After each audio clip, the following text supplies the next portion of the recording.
un meilleur équilibre.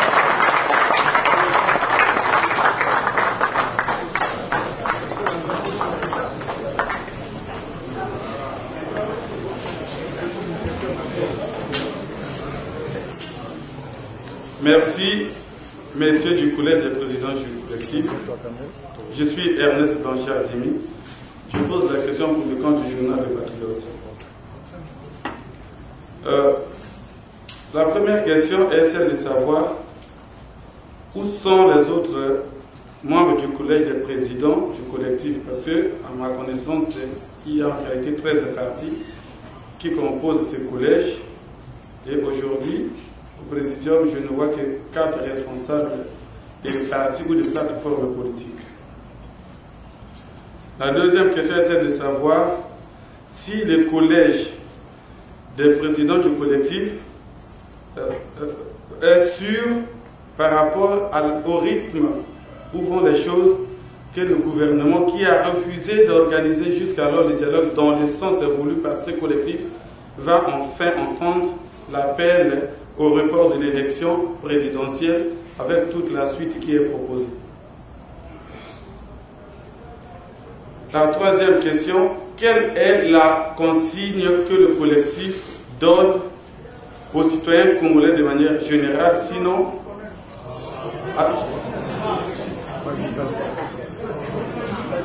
de manière générale, sinon à ses membres au cas où les scrutins avait réellement lieu, aurait réellement lieu le 20 octobre 2016, le 20 mars 2016. Je vous remercie. Je remercie les journalistes, les militants et militantes d'être venus pour écouter le mot du collectif, puisqu'on entend ici dire par-ci par-là que le collectif ne parle plus. Le problème, ce n'est pas de parler. Le problème, c'est de savoir parler. C'est très important. Or, pour savoir parler, il faut écouter, il faut voir, il faut analyser. C'est ce que le collectif a fait. Je pense que maintenant, nous avons toute la situation en main pour pouvoir dire un mot. Mais je déplore quand même, étant donné la situation dans notre pays, qui est une situation tout à fait particulière, que les journalistes n'aient pas été aussi loquaces pour poser beaucoup de questions. Parce que notre liminaire soulève beaucoup de problèmes qui auraient pu intéresser les journalistes. Mais enfin, ce n'est pas grave, je crois que nous avons le temps. On va y revenir. Alors, où sont les autres membres du collège? Ils sont là. Ici, c'est le comité restreint. Vous voyez comment organiser le collège? Le collectif est organisé en collège des présidents, en comité restreint. Dans les autres partis, comment on appelle ça, coordination ou bureau politique. Ça, c'est le comité restreint. Et ensuite, nous avons le comité de suivi qui est le secrétariat permanent du collège. Donc ici, vous avez le comité restreint. Donc il ne manque personne ici, là. Hein?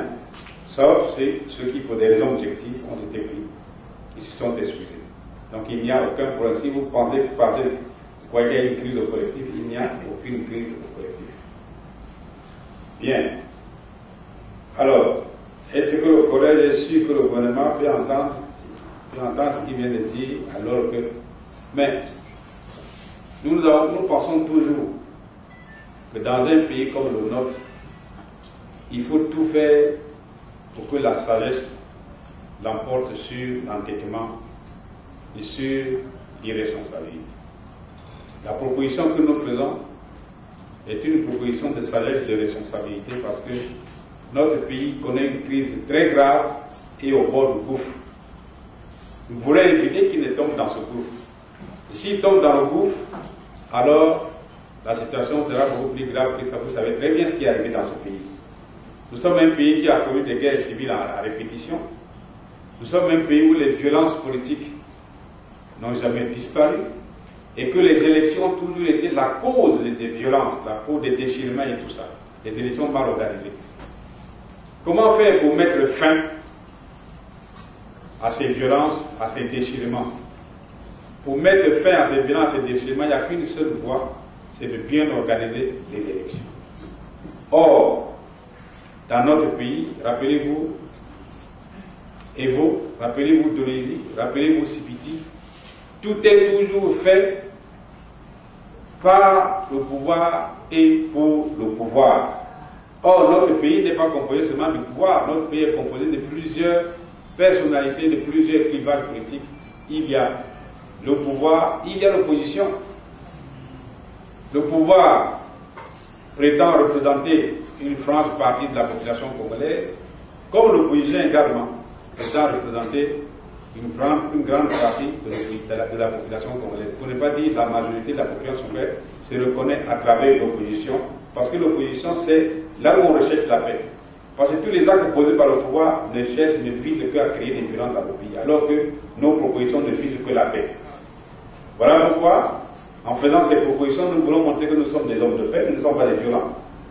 Nous voulons montrer que nous recherchons toujours une solution qui soit une solution viable pour notre peuple et qui soit acceptable même sur le plan international.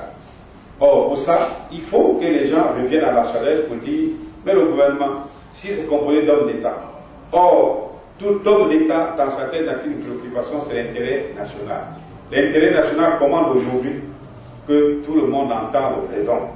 Or, pour entendre raison, il faut accepter de s'asseoir. Parce que nous allons créer une situation très grave par la convocation des élections anticipées. D'abord, nous avons dit qu'il ne faut pas changer la Constitution, il faut aller au terme des échéances prévues. Le président de la République s'est entêté, il a changé la Constitution, mais il a promulgué une Constitution qui n'a jamais été votée par les Congolais. C'est dit dans le texte. La première question qui a été posée, c'est oui ou non, voulez-vous qu'on change la Constitution? Bon, d'après le ministre de l'Intérieur, 94,44% des Congolais ont dit oui. Et 72,26% ont voté. Mais nous, d'après nos enquêtes d'opposition, nous pensons que, et nous le savons, et le savent, que 5% seulement des Congolais ont participé au référendum. Et que même les 5% qui ont participé, le non l'a emporté sur le oui. Donc par conséquent, il n'y a rien. Mais ce texte de la Constitution-là ne devait pas être promulgué. Pourquoi? Non seulement le référendum a été boycotté, mais en même temps, ce texte n'a fait l'objet d'aucun examen par un Congolais qui que ce soit. Il n'y a pas un Congolais qui viendra dire que dans sa circonscription ou dans son village, on a fait un débat sur cette Constitution. Personne. Et le texte n'a pas été soumis au vote. Après le premier référendum, le président de la République devait convoquer un deuxième référendum pour dire voilà la Constitution que je vous propose, la nouvelle. Il n'a pas fait, mais il a promulgué une Constitution qui n'a pas été votée par les Congolais. Il pose là un acte de forfaiture, ce qu'on appelle un acte de parjure. Dans des pays organisés, le président de la République aurait pu être traduit devant la haute cour de justice de l'État, de la République. Mais chez nous, nous ne connaissons ni le droit, ni la légalité, ni la légitimité, c'est passé comme ça. Et on promet qu'on dit qu'il y a une nouvelle constitution dans le pays. Non, il n'y en a pas. Parce qu'elle n'a pas été votée par les Congolais. Ce que nous voulons demander aux Congolais, c'est de dire ils sont toujours attachés à la première constitution, la deuxième, ils l'ont jamais votée. Et ensuite, le président de la République, il n'a jamais prêté serment sur cette nouvelle constitution, la sienne. Il convoque une élection présidentielle anticipée. Dans la norme politique universelle, lorsque vous, Premier ministre, chef d'État ou même empereur de quelque pays que ce soit, vous décidez de convoquer une élection anticipée, la norme universelle veut que vous démissionnez. Vous devez démissionner pour laisser le terrain libre à un intérimaire qui va organiser les élections, parce que vous ne pouvez pas être parti, jugé parti. C'est ce que le président Sassou n'a pas fait. Voilà pourquoi dans lequel nous disons, normalement, il aurait pu annoncer qu'il se retire pour laisser que l'élection se passe dans les bonnes conditions. Il ne l'a pas fait. Non seulement il ne l'a pas fait, mais il déclare qu'il est candidat. C'est encore plus grave. Alors, devant cette situation grave créée, qui peut provoquer les troubles dans notre pays, nous nous disons, non, le Congo a trop souffert. Il a trop souffert, il faut pas la terre. Pas la terre, c'est quoi? Là, une élection, décembre, 20 mars, c'est trop juste, ça veut dire que les jeux étaient déjà jetés. Si les DG sont jetés, mais pourquoi organiser une élection? Bon, on ne peut pas non plus empêcher aux Congolais de se révolter, c'est parce que les Congolais sont devenus trop apathiques. Dans les autres pays, ils ne les laisseraient pas faire. Les Congolais sont devenus apathiques parce que pourquoi? Parce qu'ils ont perdu beaucoup d'êtres chers.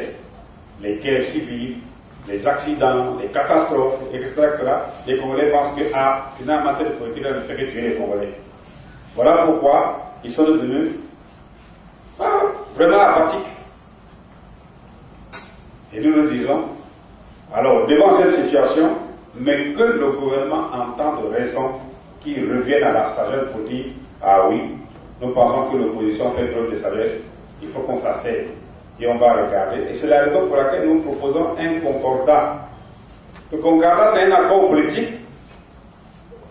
qui réunit sur les points essentiels tous les acteurs.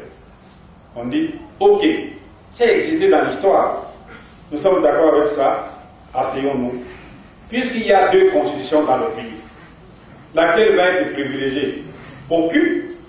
Alors nous faisons le compromis, et c'est ça le compromis historique, de dire, alors mettons de côté les deux constitutions, signer un concordat politique. Et ce concordat va nous permettre de tout refonder. De le faire avec l'électorat, parce que laquelle est très mauvaise, et donne la primauté au ministère de l'Intérieur. On crée la CENI, mais ce n'est que des noms, je vous assure. C'est même pire que la connaître, la CENI. Ça ne veut rien dire, on étudie des mots pour rien du tout. Voilà pourquoi nous disons c'est un nom de baptême de la connaître. Et regardez la composition. Tous les postes clés de la fameuse CENI est occupé par tous les membres du PCT. C'est les Bouka-Henri, c'est les Ololo, c'est les... Enfin, je ne vous cite pas les noms, tous ça, vous les connaissez tous. Alors, quelle crédibilité peut-on donner à un tel organe? Rien du tout, il ne viendra que faire la fête du pouvoir. Donc, ça ne concerne pas les Congolais. Voilà pourquoi il faut absolument revenir à cela. Vous voyez? Et ça, c'est important. Et pour ça, il faut annuler le 20 mars là. Il faut annuler cette élection. Il faut la reporter.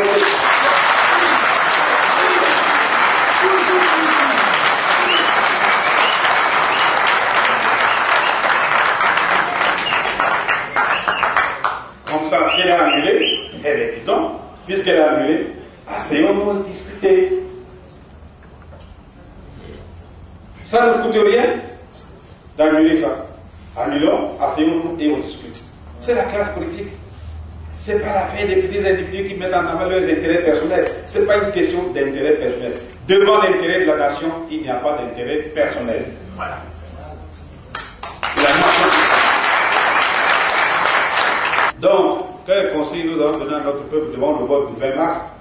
Mais cette élection ne concerne pas les Congolais. Les Congolais ne sont pas concernés par cette élection-là.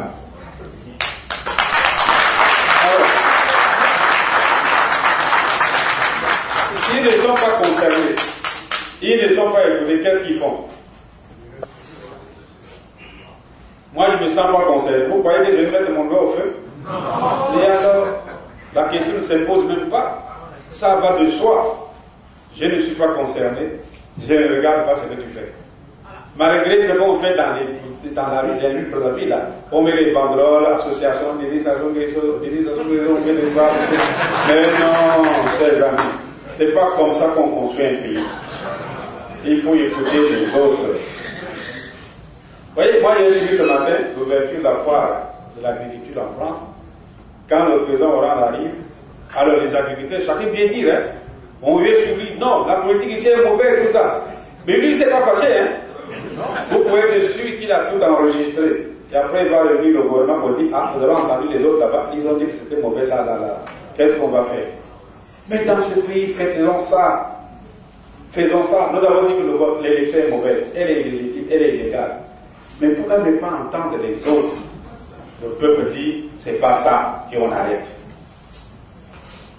Bon, je crois que je suis trop long. Je vais laisser aux autres s'ils ont quelque chose à dire sur ce point-là.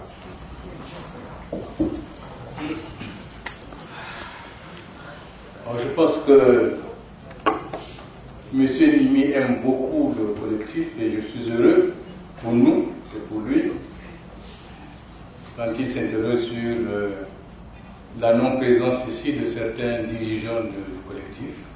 La réponse a été donnée, mais ça nous touche de savoir que le patriote aime beaucoup le collectif.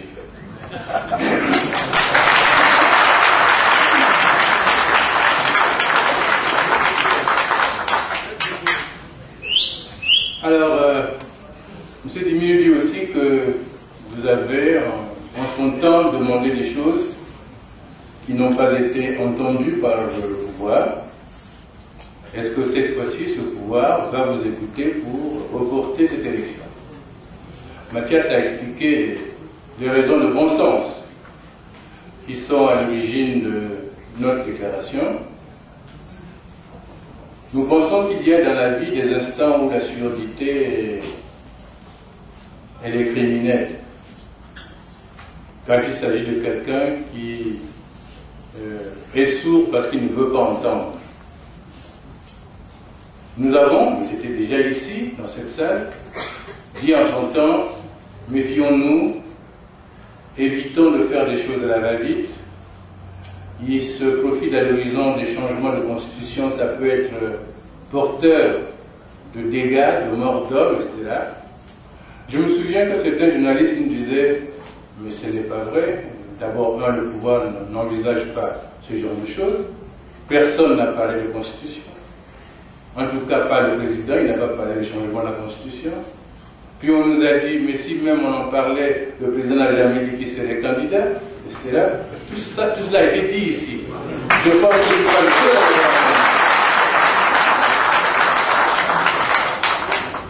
Aujourd'hui, on a une constitution changée dans les conditions indiquées par Mathias, donc des conditions où elle ne devrait pas être. Aujourd'hui, on a un non-candidat ou des candidats qui sont là, avec le non-candidat, qui ne devrait pas être. Évidemment, on peut se demander, mais dans ce cas-là, qu'est-ce qui se passe dans ce pays, puisque ce qui est annoncé, finalement, se contredit du jour au lendemain. Nous avons souhaité, nous souhaitons cette fois-ci être écoutés. S'il y a eu des centaines de blessés, des dizaines de morts et des arrestations, pour un pays de 4 millions d'habitants, nous ne voulons pas qu'il y ait d'autres morts, d'autres blessés, d'autres arrestations et d'autres destructions. Et quand gouverner, Mathias l'a dit, mais c'est prendre en charge la République, la res publica, c'est la chose publique, ça suppose des égards, ça suppose le respect des autres, ça suppose le respect de leur citoyenneté, de leurs droits et libertés. Et surtout, ça suppose de protéger leur vie et leurs biens. C'est le rôle principal de l'État. Quand un État est sourd à ses missions essentielles, qui sont les missions de protection de la vie et des biens des citoyens, cet État est démissionnaire. Il n'a pas sa place au pouvoir. Quand venir ici, quelqu'un me provoquait en disant, c'est un peu ce que j'ai pu entendre, mais si le président continue à insister, comment vous allez faire? Ce n'est pas insister, ça s'appelle s'accrocher.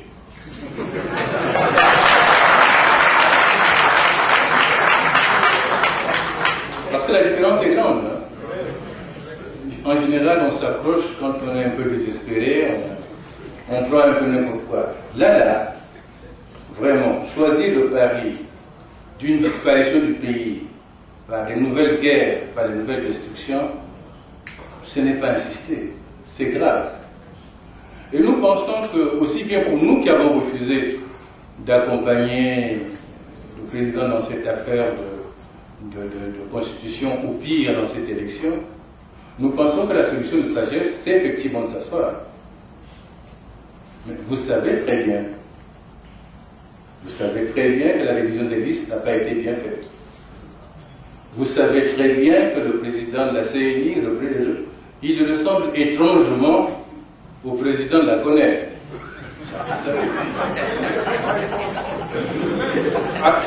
Ce n'est pas étrange, hein, donc ce n'est pas qu'une impression, c'est donc la réalité.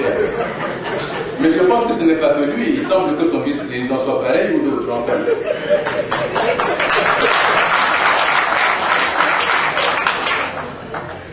Si j'ai cru entendre les conclusions de ce qu'on a appelé le dialogue de Sibiti, les gens disaient il faut refondre la gouvernance électorale, mettre en place la biométrie, refaire les listes électorales, mettre en place une commission électorale véritablement indépendante.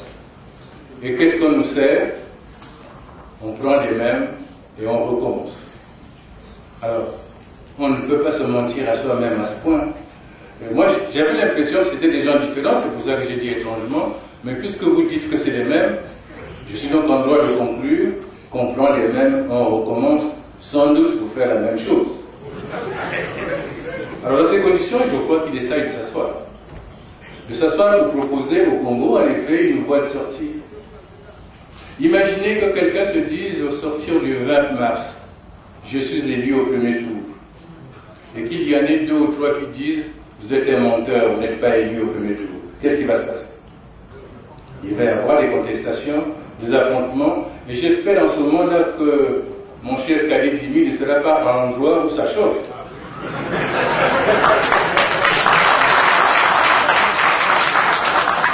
Ce serait dommage de faire ainsi de journaliste parce que ça chauffe au village dans ce pays. Non, je pense qu'il faut être sérieux dans ce genre de choses. Ça ne coûte rien. En fait, en disant ça, nous donnons des chances au pouvoir. Pourquoi? On évite les guerres, on organise des choses proprement, et celui qui gagne proprement se dira j'ai la légitimité pour gouverner le pays. Le reste, c'est simplement la continuation du coup d'État de 97 par d'autres stratagèmes, et c'est inacceptable. Je suis M. Bruno Bocana, des Dépêches Toronto. Le président Mathias Nzouan a dit le pays a trop souffert. Oui. On ne veut plus voir ce Congo en train de souffrir. Alors, vous dites que le pays a trop souffert. Il faut que la sagesse tienne compte. Mais si jamais la sagesse tient compte, si les gens continuent à s'accrocher au pouvoir, tel qu'a dit le président Itati, qu'est-ce qui va se passer? Deuxième question,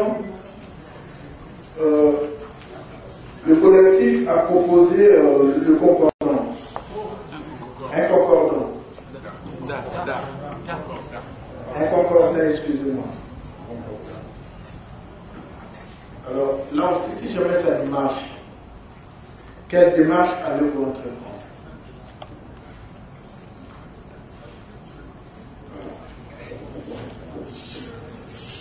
Suivant. Vocation de parole. Journaliste.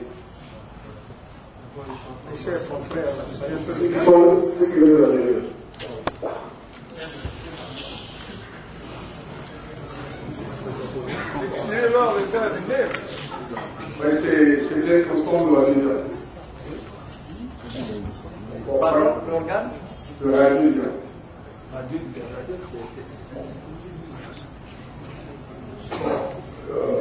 Ma question est celle-ci, je suis un peu étonné de voir que cette question a été d'ailleurs posée par Sylvie, mais je me souviens bien lorsque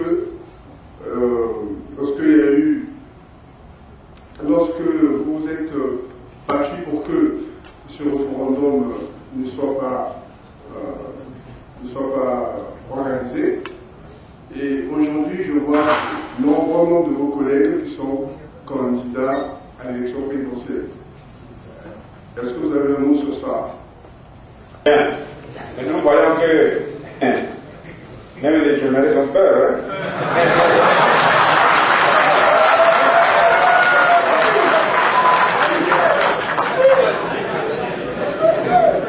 Ils ont peur comme pas.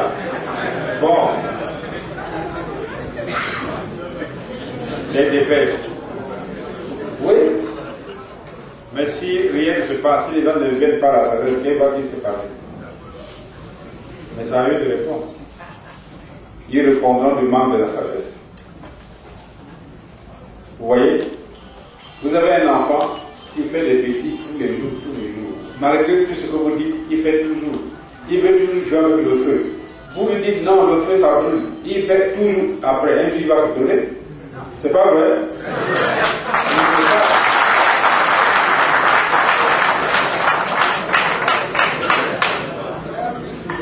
Qui refuse obstinément d'être sage se cognera toujours la tête contre le mur.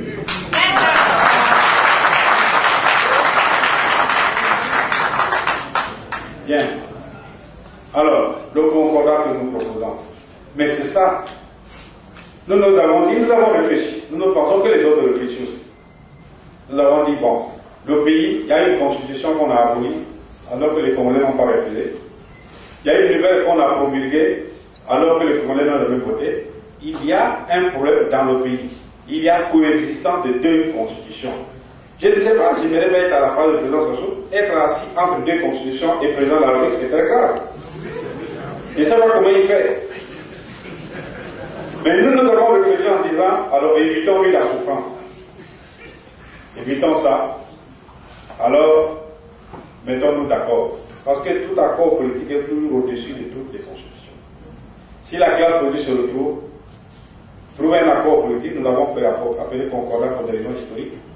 Trouver un accord politique, c'est ça qui permettra de limiter la souffrance de s'asseoir entre deux constitutions pour que le Congo sorte de la crise.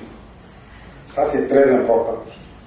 Et je pense même que vous, les dépêches, moi, je n'arrive pas à lire les dépêches parce que vous avez toujours une ligne éditoriale qui ne m'intéresse pas. Mais enfin, ce serait bien pour vous de dire, ah oui, le collectif cette fois-ci a beaucoup réfléchi. Évitons de s'asseoir entre deux chaises, allons donc à l'accord politique. C'est ça le compromis politique. Utilisez même le mot n'ayez pas peur, allons au compromis politique. Mais le compromis politique suppose que les gens s'asseyent pour discuter sérieusement. C'est pas fait comme on a fait, ils sont partis à Sibiti, nous sommes restés à Diapa, et après, comment faire la jonction des deux, nous avons proposé au président, je crois qu'il n'a jamais vu nos résolutions. Il n'a jamais vu ça. Or, il fallait qu'il dise, nous avons fait de très très bonnes propositions pour le pays. Pas pour nous, mais pour le pays et pour l'avenir du pays. En disant, mettons fin définitivement aux querelles inutiles dans le pays, aux déchirements inutiles dans le pays. Mettons fin définitivement aux guerres civiles à répétition. Pour ça, assurons-nous de trouver un accord. Vous vous rendez compte? Lisez l'histoire du monde, ça s'est passé comme ça. Mais nous-mêmes, quand on a vu qu'il y avait trop de tiraillements sur le mono, qu'est-ce que nous avons fait? Nous sommes allés nous asseoir à la conférence nationale. Et on est sorti de là avec des très bonnes résolutions. Les premières élections qui ont suivi, c'était les meilleures élections que nous avons eues dans ce pays depuis que nous sommes indépendants.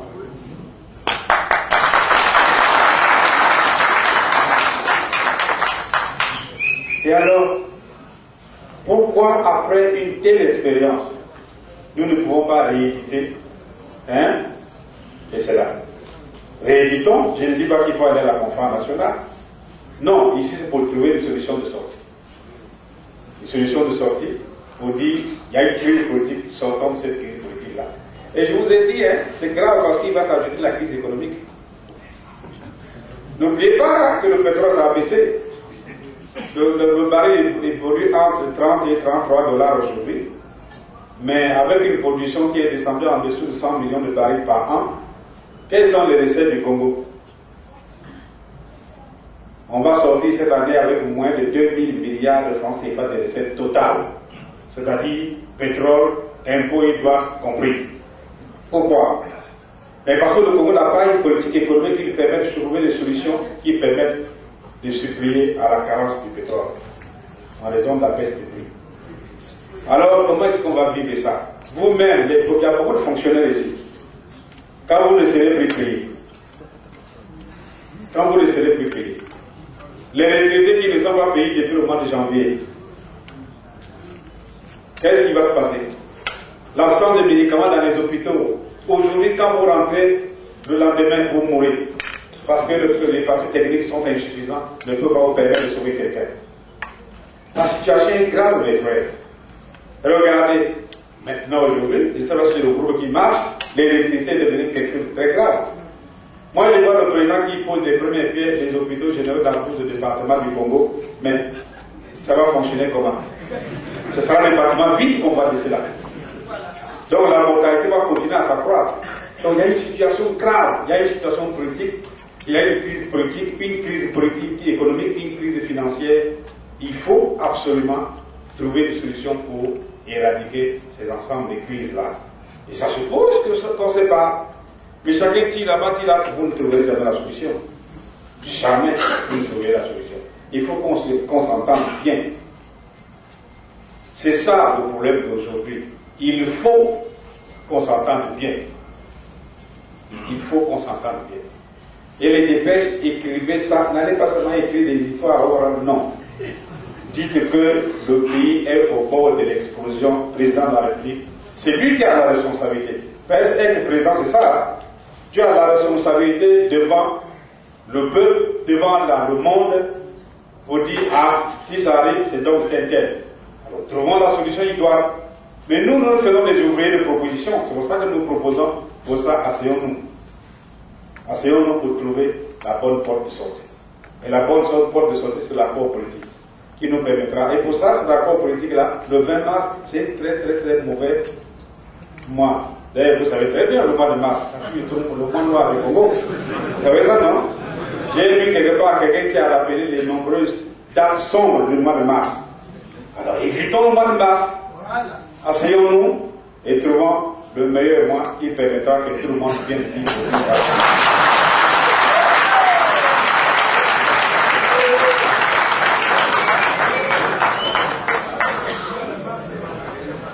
Donc voilà le concordat que nous proposons, c'est de nous asseoir ensemble pour discuter. Personne n'a peur de l'autre. Nous discutons en frères. Après tout, on est tous les Congolais, non? Est-ce qu'on va aller nous invectiver là-bas? Non! Si quelqu'un a bien un verre de plomb, dit non, mon frère, va d'abord boire un verre d'eau, parce que tu as déjà produit. Viens nous parler avec sa lettre. C'est comme ça qu'on va discuter. En tout cas, nous ici, nous sommes disponibles. Et nous avons toutes les propositions nécessaires pour participer à une telle concertation qui permet de trouver la solution idoine de sortir de ce crise du Congo. Nous sommes déjà prêts. Alors, maintenant, de ceux qui sont candidats, mais on a convoqué une élection. Si quelqu'un dit moi je suis candidat, comment vous voulez que nous disions? C'est lui qui a pris la responsabilité. C'est nous qui avons pris cette responsabilité? Non. Non, il y a un débat dans le pays. Quelqu'un dit, ah mais moi je vais aller essayer. Nous, au collectif, on a dit non, on ne peut pas. Parce qu'il y a des raisons profondes. Première raison, nous avons dit pas de changement de constitution. Deuxième raison, nous avons dit le président Sassou, 32 ans au pouvoir, ça suffit. Il faut laisser la place, il faut une alternance politique dans le pays. Troisième raison, nous avons dit évitons les querelles inutiles en refondant la gouvernance électorale. Voilà les trois raisons pour lesquelles nous avons refusé d'aller à l'élection. Et nous nous disons, mais nous ne voulons pas violer nos propres consciences. Nous ne voulons pas être des traîtres au peuple. Voilà, c'est ça le souhait du peuple congolais.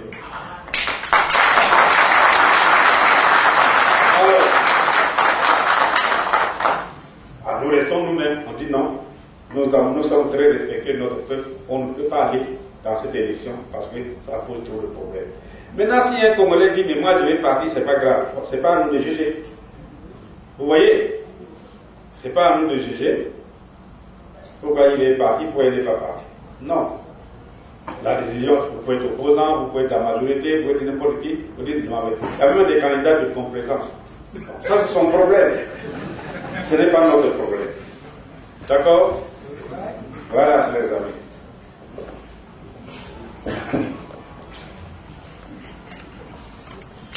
Je pense que Radio Liberté a eu la réponse à la question. Mais encore que cette réponse, en effet, ce n'est pas à nous de la donner. Il appartient au candidat de dire comment pouvez-vous vous expliquer. Vous êtes candidat après avoir dit nous n'acceptons pas cette constitution, l'élection se fait dans le cadre de cette constitution. Vous êtes candidat après avoir dit la gouvernance n'est pas équitable, juste et transparente. Comment expliquez-vous que vous soyez candidat? Mais ce n'est pas à nous de répondre. Ils ont sûrement des raisons, parce qu'il n'y a rien qui se fait sans raison. Alors pour le reste, M. Gokana a dit si le président Sassou s'accroche, comme nous l'avons dit, qu'est-ce qu'on fait? Quelle est la suite? Mathias a donné une réponse. Cette réponse m'a fait penser à ce que disait un vieil Italien. Il disait à son fils, parce que son petit-fils était un peu pas très calme, il dit s'il veut sauter du 7e étage, il laisse le faire, il ne recommencera pas. Évidemment, nous...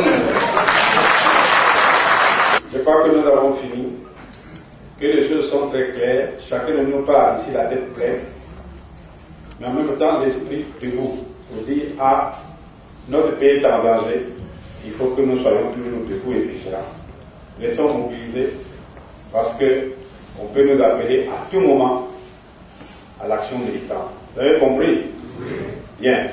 Maintenant, il faut comprendre que c'est vrai, comme à 10 ans, le fait qu'au sein du FROCAD, alors que nous n'avons pas eu un débat de fond, on l'a eu quand même, les gens se sont déclarés candidats avec l'élection, ça pose qu'au sein du FROCAD, il y a quand même des divergences qu'il va falloir sur lesquelles nous reviendrons. Et qui nécessiteront peut-être que nous regardions de fond en comble pour mieux recadrer, pour mieux refonder, que l'opposition soit cohérente désormais, et que ces choses-là, nous ne réfugions plus ça. Hein? D'accord? Mais nous sommes encore au moment de choses. Nous mènerons le débat au sein du FROCAD. Si jamais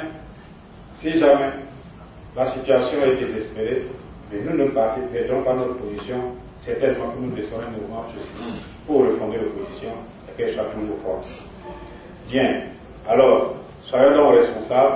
Comme vous avez dit, nous avons compris, 2 positions de fond sont ressorties de cette rencontre d'aujourd'hui. Première position de fond, c'est que cette élection est mauvaise. Elle est porteuse de beaucoup plus de risques pour notre pays qu'elle n'apporte des solutions.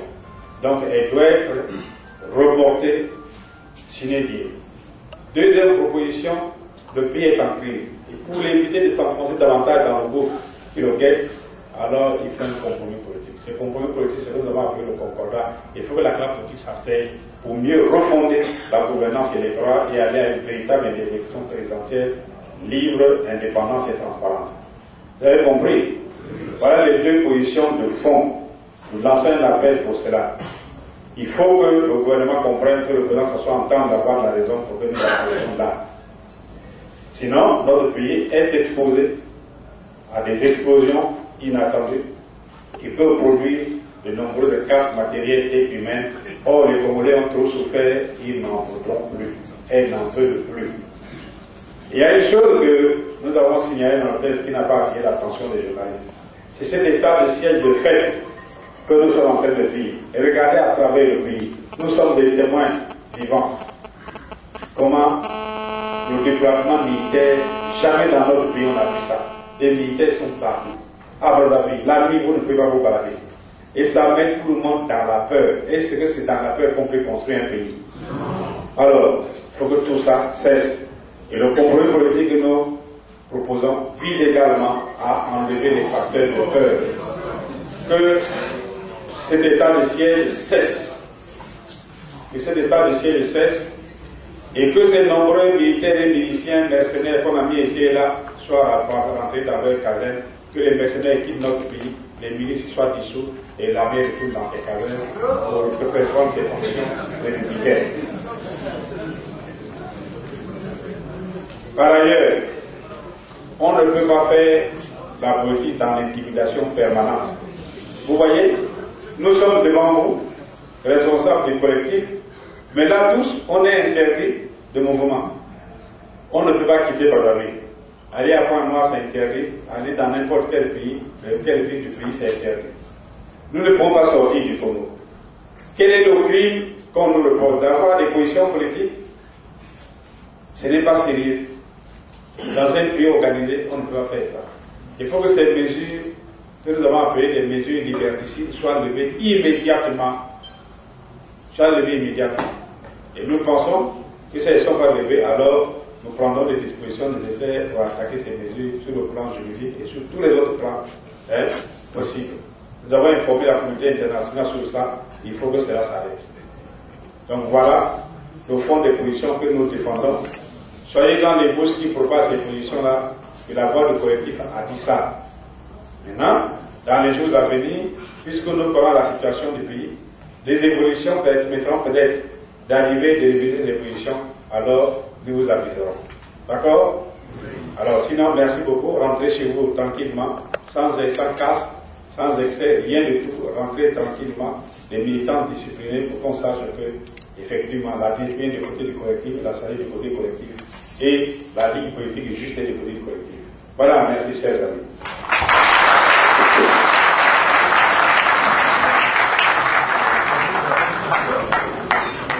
Bien.